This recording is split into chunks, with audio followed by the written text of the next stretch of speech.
Anthony de Mello dalam bukunya, Doa Sang Katak Dua Meditasi dengan Cerita, menuliskan tentang seorang petani jagung yang mendapatkan penghargaan nasional. Karena ia memiliki kebiasaan membagi-bagikan biji jagung yang paling baik kepada petani-petani di sekitarnya. Ketika ditanya, "Mengapa kamu membagikan benih jagung terbaik kepada semua tetangga kamu?" Maka si petani jagung itu menjawab, "Jika aku menanam benih yang baik dan tetanggaku menanam benih yang tidak baik, lalu terjadi penyerbukan silang, entah lewat angin atau binatang. Apa jadinya? Aku pun tidak akan mendapatkan jagung yang berkualitas. Aku berbagi sehingga benih jagungku juga berkualitas." Dari cerita Anthony de Mello tersebut, kita belajar bahwa ketika seseorang rela memberi yang terbaik untuk orang lain, maka kita sudah menjadi berkat buat orang lain. Kerelaan memberi bukan membuat seseorang merugi, melainkan malah memberkati. Saudara yang terkasih, bahan khotbah kita minggu ini diambil dari Kisah Para Rasul 9 ayat 36 sampai 43 yang menceritakan kepada kita tentang seorang tokoh perempuan yang percaya kepada Tuhan serta hidup penuh kasih dan mau memberi bagi sesama manusia. Tokoh itu adalah Tabita. Ia tinggal di Yop. Nama Tabita dalam bahasa Yunani disebut Dorcas. Mengapa nama Tabita disebutkan juga dalam bahasa Yunani? Karena di Yope ini, penduduknya yang menetap adalah orang Yahudi dan juga bukan Yahudi. Nama Dorcas berarti rusa betina. Ia adalah satu-satunya perempuan dalam Perjanjian Baru yang disebut sebagai murid perempuan. Perempuan ini menonjol dalam perbuatan baik penuh kasih dan dalam memberi sedekah, yaitu membantu orang-orang miskin. Sungguh, Tabita adalah seorang perempuan yang sangat berperan penting dalam jemaat. Tabita juga membuatkan baju dan pakaian yang diberikannya kepada para janda yang miskin. Ini menunjukkan bahwa Tabita sebagai seorang percaya kepada Tuhan yang memiliki talenta membuat baju dan pakaian, mengembangkan talentanya itu dan mempergunakannya untuk menolong orang-orang dan para janda miskin. Mengapa ini dilakukannya? Tentu saja berdasarkan kasihnya kepada Tuhan. Dan Tabita juga mengasihi orang-orang yang ada dalam kesusahan serta menolong mereka. Ini merupakan bentuk pelayanan yang sangat baik untuk diteladani. Tetapi suatu hari meninggallah Tabita. Alkitab tidak secara langsung menjelaskan tentang penyakit yang diderita oleh Tabita, sehingga menyebabkan kematiannya.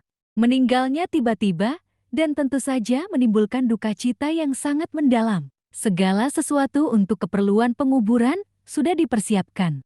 Dan setelah dimandikan, mayat Tabita dibaringkan di ruang atas. Ruang atas ini mungkin merupakan tempat pertemuan jemaat. Lalu para murid yang ada di Yope tidak tinggal diam saja dengan keadaan duka cita yang mereka sedang hadapi. Mendengar kabar bahwa Petrus ada di Lida, mereka menyuruh 2 orang kepadanya dengan permintaan, "Segeralah datang ke tempat kami." Mereka sangat berharap bahwa Petrus dapat menolong mereka. Mengapa? Karena mereka telah mendengar bahwa Petrus telah menolong Enes yang telah 8 tahun terbaring di tempat tidur karena lumpuh. Oleh kuasa Yesus Kristus melalui Petrus, Enes disembuhkan dan dia bangun serta membereskan tempat tidurnya. Peristiwa inilah yang mendorong penduduk di Lida dan Saron berbalik kepada Tuhan. Karena itu, para murid yang ada di Yope pun berharap bahwa Petrus dapat menolong mereka. Bagaimana respon Petrus terhadap permintaan murid-murid dari Yope? Petrus bukanlah seorang yang menunda-nunda pekerjaan dan bukan juga seorang pemberi harapan palsu. Kemudian Petrus segera berkemas dan berangkat bersama-sama dengan mereka. Setelah sampai di Yope, ia dibawa ke ruang atas dan semua janda datang berdiri dekatnya dan sambil menangis, mereka menunjukkan kepadanya semua baju dan pakaian yang dibuat Dorcas waktu ia masih hidup. Ini memperlihatkan kepada kita betapa pelayanan yang dilakukan oleh Tabita sangat dirasakan manfaatnya, pelayanan yang menyentuh hati. Tentu saja, ini semua menambah duka mendalam bagi mereka, sehingga mereka menangisi mayat Dorcas, serta membawa semua baju dan pakaian yang dibuat Dorcas semasa hidupnya. Mendengar dan melihat keadaan duka cita yang sedemikian, apa yang dilakukan oleh Petrus? Petrus menyuruh mereka semua keluar, lalu ia berlutut dan berdoa. Ini menjelaskan kepada kita bahwa Petrus mengandalkan kuasa Tuhan yang bekerja melalui dia untuk membangkitkan Tabita. Petrus berkata, "Tabita, bangkitlah." Lalu Tabita membuka matanya, dan ketika melihat Petrus, ia bangun lalu duduk. Petrus memegang tangannya dan membantu dia berdiri. Kemudian ia memanggil orang-orang kudus beserta janda-janda, lalu menunjukkan kepada mereka bahwa perempuan itu hidup. Mujizat yang dilakukan Petrus ini tersiar di seluruh Yope dan banyak orang menjadi percaya kepada Tuhan. Petrus masih tinggal beberapa hari lagi di Yope, di rumah seorang yang bernama Simon, seorang penyamak kulit. Waktu yang beberapa hari di Yope ini dipergunakan Petrus untuk memberikan pengajaran kepada orang-orang percaya kepada Tuhan, supaya mereka semakin teguh di dalam iman kepada Tuhan, serta tetap setia kepada Tuhan. Orang-orang yang baru percaya kepada Tuhan tetap membutuhkan perhatian, pendampingan, serta pengajaran agar imannya semakin teguh di dalam Tuhan. Kehidupan, kematian, dan kebangkitan Tabita menjelaskan kepada kita tentang kebenaran Injil bahwa di dalam Tuhan ada kebangkitan bagi orang-orang yang percaya kepadanya serta tetap setia berkarya untuk kemuliaan Tuhan. Selanjutnya di dalam bahan bacaan minggu ini, yaitu 1 Raja-Raja 17 ayat 17-24, yang menceritakan tentang bagaimana Elia membangkitkan anak seorang janda di Sarfat yang telah ditolongnya supaya memiliki makanan dan minuman ketika musim kekeringan. Janda Sarfat ini adalah seorang yang beriman yang dengan penuh ketaatan patuh kepada Allah dan melakukan apa yang perintahkan Allah untuk dilakukannya, yaitu membuat sepotong roti bundar kecil bagi Elia, baru kemudian membuatnya bagi anaknya. Tindakan iman yang dilakukannya ini membuahkan hasil bahwa dalam kuasa Tuhan, tepung dalam tempayan tidak habis-habis dan minyak dalam buli-buli tidak berkurang sampai waktu Tuhan memberi hujan ke atas bumi.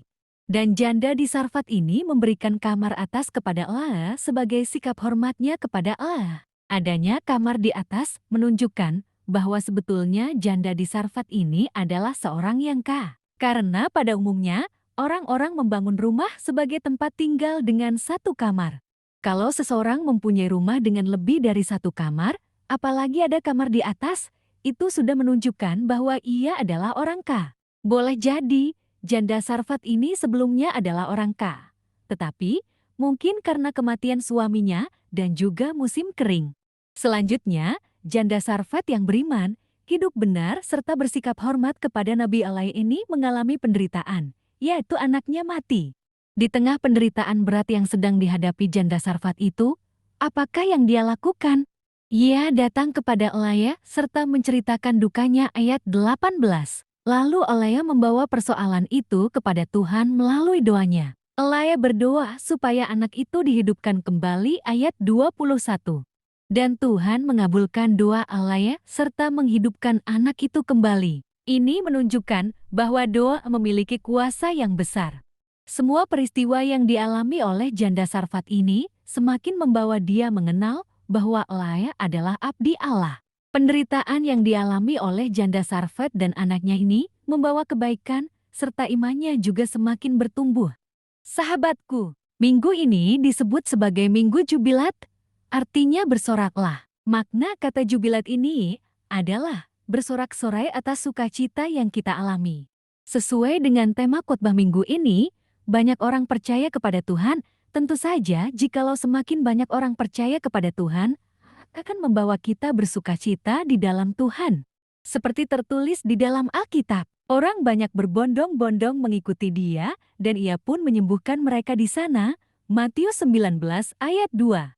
Kuasa Tuhan yang bekerja, yang memberikan kesembuhan, dan juga kekuatan dalam menghadapi berbagai penderitaan seperti yang dialami oleh seorang janda di Sarfat. Demikian juga, kuasa Tuhan yang bekerja melalui Tabita dengan pelayanan kasih, memberi dengan sukacita yang dilakukannya. Serta kebangkitannya dari kematian oleh kuasa Tuhan melalui Petrus yang datang mengunjungi Tabita. Semua peristiwa ini membuat semakin banyak orang yang percaya kepada Tuhan.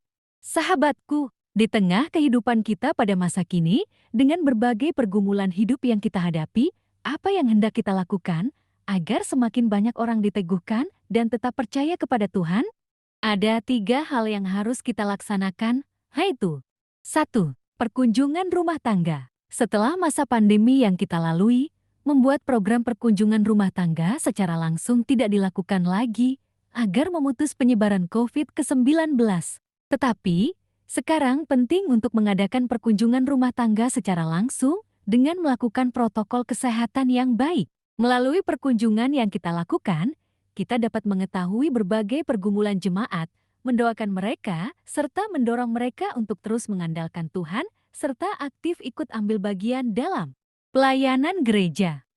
2. Berbuat baik seperti yang disampaikan oleh Bunda Teresa.